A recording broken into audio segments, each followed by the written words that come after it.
meilleur de l'actu de Grenoble-Alpes Métropole, c'est ici.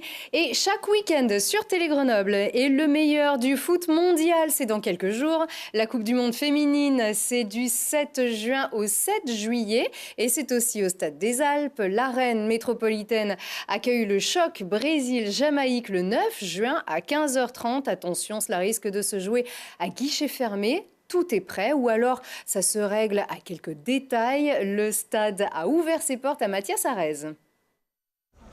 Avec 45 matchs, tous sports confondus, le Stade des Alpes est l'enceinte française la plus utilisée cette saison. Par rassasier, l'antre du FCG et du GF38 joue les prolongations avec 5 affiches de la Coupe du Monde féminine. Qui dit événement estampillé FIFA dit aussi exigence élevée. Une salle de presse, un centre d'accréditation capable d'accueillir une partie des 65 000 personnes accréditées sur la compétition, en plus d'un lifting apporté au stade. Au total, c'est un investissement qui frôle le million d'euros pour la seule capitale des Alpes. Les investissements de la métropole ont permis de rééquiper le stade sur des objets qui sont très importants, à savoir la lumière sur la pelouse, l'éclairage bord pelouse, le contrôle d'accès, la pelouse en elle-même. Et puis après, l'opérateur du stade a aussi beaucoup contribué sur la mise en configuration du site, la mise à disposition d'espaces le plus tôt possible, des espaces de stockage, des espaces de bureaux, etc. Donc aujourd'hui, on est en plein boom. On est très satisfait du travail qui a été accompli jusqu'ici. Il en reste encore beaucoup pour arriver au niveau de standard qui est attendu en espérant que tout se passe bien. Si une fois le 8e de finale du 22 juin terminé, la Coupe du Monde féminine ira continuer sous d'autres cieux, ces investissements n'auront pas été vains pour Grenoble et pour un Stade des Alpes inauguré le 15 février 2008.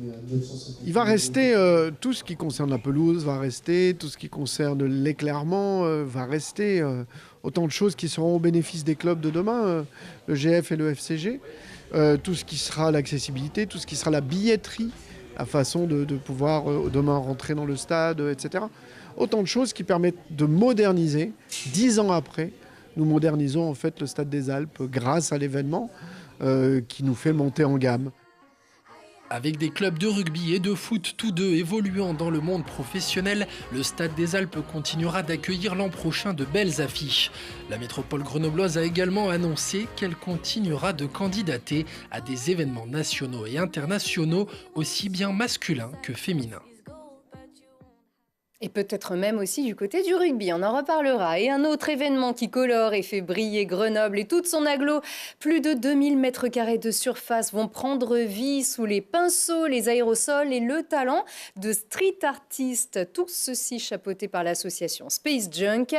De quoi renforcer le statut de capitale du street art pour la métropole. C'est le nouveau Street Art Grenoble-Alpes. C'est les détails avec cette année. Les détails pour cette année avec Laurie Baillet. Le plus grand festival de street art d'Europe est de retour. Le Street Art Fest Grenoble-Alpes, c'est un mois complet de création, expositions, visites, rencontres, films et ateliers. Comme chaque année, plus de 50 œuvres vont voir le jour dans l'espace public de Grenoble et son agglomération, sous forme de fresques, graffitis, collages, pochoirs, sculptures et photographies, sans oublier cette année l'art numérique. La grosse nouveauté cette année, c'est le Digital Street Art. En 2 mots, c'est comment est-ce que les artistes innovent et utilisent l'innovation numérique pour faire des œuvres interactives. Donc on va pouvoir peindre avec une bombe qui envoie un pointeur laser, mais là vous allez peindre avec la couleur de bombe que vous voulez, le trait que vous voulez et sur le support que vous voulez. Vous pourrez choisir si vous peignez sur un mur en briques ou sur un camion de CRS par exemple. Le Street Art Fest rassemble plus de 30 artistes, locaux comme Kobe et Petite Poissonne, nationaux comme Mantra et Goin et des artistes internationaux. Côté artiste, cette année, il y a une immense star internationale qui s'appelle Shepard Fairey, que pas mal de gens connaissent sous le nom de Obey, qui est, avec Banksy, l'un des 2 plus grands artistes mondiaux, et qui nous fait l'honneur de venir à Grenoble. Alors, il va faire une immense fresque dans le centre-ville et cette grosse exposition à l'Ancien Musée de Peinture qui est la plus grosse exposition qui ait jamais réalisée au monde. Il y aura plus de 600 œuvres qui seront présentées, donc c'est un tour de force incroyable.